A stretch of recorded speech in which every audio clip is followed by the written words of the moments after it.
आज माळीण गावामध्ये गावभेट दौऱ्याच्या निमित्तानं उपस्थित असलेले व्यासपीठावरचे सर्व मान्यवर, दोन-चार लोक इकडे सर्व पदाधिकारी, सर्व अधिकारी, सर्व पत्रकार, सर्व ज्येष्ठ वडीलधारी मंडळी, सर्व तरुण उपस्थित बंधू आणि भगिनी, बऱ्याच दिवसांनी माळीणला यायची संधी मिळाली आणि तुमची सगळ्यांची भेट या ठिकाणी झाली. मला आठवतंय तो दिवस की ज्या दिवशी सकाळी 7 वाजता सावेराम लिंबे यांनी मला फोन केला. तेव्हा मी विधानसभेचा अध्यक्ष होतो आणि त्यांनी सांगितलं की आपलं हे सगळं माळीण गाव सगळं डोंगर कोसळलं आणि डोंगराखाली सगळं गाव गाडलं गेलेलं आहे. किती लोक गेले असतील त्याची काही कल्पना नाही. आणि लगेच मग मी मुंबईवरून निघालो. रस्त्यात येता येता कलेक्टरला फोन कर, SP ला फोन कर, देवेंद्र शेठ शहाना फोन केला. सगळं जे आवश्यक मशिनरी होती ती मशिनरी इथे कशी पोहोचेल हे पाहिलं. डॉक्टर्स, नर्सेस, म्हणजे अशा आपत्तीच्या प्रसंगी जे जे लागतं ते सगळं केलं. आणि ती माझ्या आयुष्यामधली एक घटना होती. एवढी आपली जीवाभावाची माणसं गेली आणि पुन्हा प्रश्न उभा राहिला की या माळीण गावाच्या पुनर्वसनाचं करायचं काय. मी विधानसभेचा अध्यक्ष होतो. पिचड साहेब आदिवासी विकास मंत्री होते. पिचड साहेब माझ्याकडे घेऊन आले प्रस्ताव मला दाखवायला. माळीण गावाचं पुनर्वसन कलेक्टरने प्रस्ताव पाठवला होता 2.5-3 कोटीचा. पण 2.5-3 कोटीत काय गाव उभं राहणार नव्हतं. आणि मग त्याच्यामध्ये बदल करून जवळपास 15 कोटीच्या वरती हा प्रस्ताव आपण तयार केला. आपण पाहतो साधारणतः एखादी अशी दुर्घटना घडली की ज्याच्या घरात घटना घडली त्या घराला 5 लाख रुपये सरकार देतं, 2 लाख रुपये पंतप्रधान निधीतून देतात. पण माळीण गावाला ज्या वेळेला पिचड साहेबांची माझी चर्चा झाली त्यावेळेला मी त्यांना सांगितलं की जेवढी माणसं गेली त्याच्या प्रत्येकाच्या पाठीमागं 5 लाख रुपये मिळाले पाहिजेत. आणि इथं त्याप्रमाणे मोठ्या प्रमाणामध्ये निधी हा गावातल्या लोकांना दिला गेला. आता जीवाची माणसं गेल्यानंतर मदत किती मिळाली किंवा अनुदान किती मिळालं याच्यापेक्षा आपलं स्वतःचं कुटुंब सावरायचं कसं हा प्रश्न तुमच्या सगळ्यांच्या समोर होता. आणि अख्ख्या महाराष्ट्रामधून सुद्धा लोकांनी मदत केली. आणि त्याच्यानंतर 2 दिवाळ्या झाल्या. की 2 दिवाळीला आम्ही घरी दिवाळी साजरी न करता इथं माळीला येऊन दिवाळी साजरी केली. मी, माझी मिसेस, सगळे कार्यकर्ते आणि तुमचं दुःख हलकं करण्याचा प्रयत्न आपण त्या ठिकाणी केला. आता इथं सुहासनी सुद्धा आणि सावळाराम डेंबेंनी सुद्धा बरेच मुद्दे आणि बरेच प्रश्न या ठिकाणी मांडलेले आहेत. आता ठीक आहे, प्रश्न मांडले, परंतु आता 2-3 दिवसात आचारसंहिता लागेल आणि आचारसंहिता लागली की मग नवीन काम काही मंजूर पण होणार नाही आणि त्याची वर्क ऑर्डर पण होणार नाही. आचारसंहिता लागायच्या आत जे मंजूर होईल त्याला काही अडचण नाही. परंतु आज इथं ज्या ज्या गोष्टी मांडल्या त्या दोन्ही गोष्टी सावळारामने मला कागद दिलाय. सुहास, तुम्ही सुद्धा तुमचे काय मागण्या आहेत त्या मागण्यांचा कागद हा मला इथं द्या आणि आपण गावाचे जे प्रश्न आहेत ते योग्य पद्धतीनं सोडवायचा प्रयत्न आपण सगळेजण करूया. आताच सुहासने सांगितलं की आम्हाला उत्पन्नाच्या साधनासाठी काहीतरी एक नवीन साधन काढा म्हणून. तर ते हिरडा फॅक्टरी. आता हिरडा फॅक्टरीचं आपण बरेच 25-30 वर्ष ऐकतोय, पण आपल्याला सगळ्यांना माहीत असलं पाहिजे की हिरड्यापासून कलर बनवला जातो आणि कलर बनवण्यासाठी ज्या प्रतीचा हिरडा लागतो तो हिरडा आपल्या भागामध्ये होत नाही आणि त्यामुळं त्याला जो भाव मिळायला पाहिजे तो भाव पण मिळत नाही आणि जेवढा हिरडा उपलब्ध पाहिजे तेवढा हिरडा सुद्धा उपलब्ध होत नाही.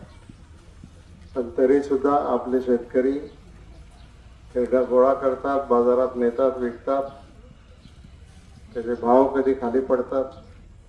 आजपर्यंत हिरडा आदिवासी विकास महामंडळ खरेदी करत होतो, पण आता हे पेसा आल्यामुळे आपण भूमिका घेतली आमचं गाव आमचं राज्य आणि पेसा कायदा आला. पेसा कायद्यामुळे ग्रामपंचायतला विचारल्याशिवाय कुठलाही निर्णय त्या ठिकाणी घेता येत नाही. ग्रामसभेचा ठराव असला तरच त्या ठिकाणी निर्णय होतो आणि मग अशा प्रकारचा निर्णय घेऊन आपण तिथे काम करायला पाहिजे. तरी सुद्धा जुन्नरमधल्या काही सहकारी मित्रांनी हिरड्याच्या फॅक्टरीच्या संदर्भात काही सुरुवात केलेली आहे. परवाच त्यांना काही पैसे पाहिजे होते. अजितदादांना सांगून बजेटमधून त्यांना काही पैसे देणं आम्ही त्या ठिकाणी दिलेले आहे. पण त्याच्याही पेक्षा माझ्या मते की हिरडा तर तुम्हाला आहेच तुमचा हक्काचा, पण आणखीन दुसरं काहीतरी पीक पाहिजे. तुम्ही भाताचं पीक घेता, भाताच्या पिकामध्ये कधी जास्त पाऊस पडला, कमी पाऊस पडला त्याचा परिणाम त्याच्यावर होतो आणि त्याचा मग फायदा तोटा काय असेल तो आपल्याला त्या ठिकाणी होतो. आणि म्हणून आमच्या सगळ्यांच्या डोक्यामध्ये कल्पना होती की नवीन काहीतरी करायला पाहिजे. आज जर शिकलेल्या सवरलेल्या मुलांनी अभ्यास केला तर केंद्र सरकारने आज अनेक योजना सुरू केलेल्या आहेत की त्याच्यामध्ये आपण जर पुढाकार घेतला तर आपल्या स्थानिक स्तरावर आपल्या तरुण मुलांसाठी रोजगार निर्माण करायचं काम आपल्याला करता येतं. फार्मर्स प्रोड्युसर कंपनी, शेतकऱ्यांची उत्पादन संस्था अशी संस्था आहे. त्याचं रजिस्ट्रेशन सहकार विभागाकडेच आहे आणि ती कंपनी आपण रजिस्टर करू शकतो. पण करायचं काय? मग त्याच्यामध्ये आम्ही ठरवलं की आपण महाबळेश्वरला जर स्ट्रॉबेरी येते तर भीमाशंकरला का नाही येणार? आणि म्हणून काही कार्यकर्त्यांना काही दिवस महाबळेश्वरला पाठवलं. त्यांना तिचा सगळा अभ्यास करून यायला सांगितलं आणि ते अभ्यास करून आल्यावर त्यांनी सांगितलं की आपल्याकडे येऊ शकते. आपल्याकडच्या काही लोकांनी स्ट्रॉबेरी गेल्या वर्षी लावली. स्ट्रॉबेरीचं पीक चांगलं आलं, शेतकऱ्यांना पैसे पण मिळाले. आणि मग आता प्रायोगिक तत्वावर जे लावलं ते आता जर मोठ्या व्हॉल्यूममध्ये जर आपण त्या ठिकाणी त्याची लागवड केली तर नक्की आपल्याला त्याच्यामध्ये 4 पैसे मिळतील.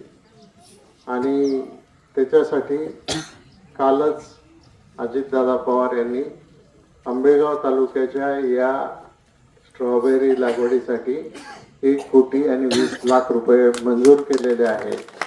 आणि त्याच्यातून POच्या मार्फत लाभार्थी निवडून मग त्याच्यामधून हे सगळे पैसे त्या लाभार्थींना देऊन त्यांनी स्ट्रॉबेरीची शेती करावी अशा प्रकारचा एक त्याच्या पाठीमागं विचार आहे.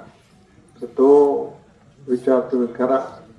बोलण्यासारखं खूप आहे, छोटे छोटे प्रश्न पण खूप आहेत.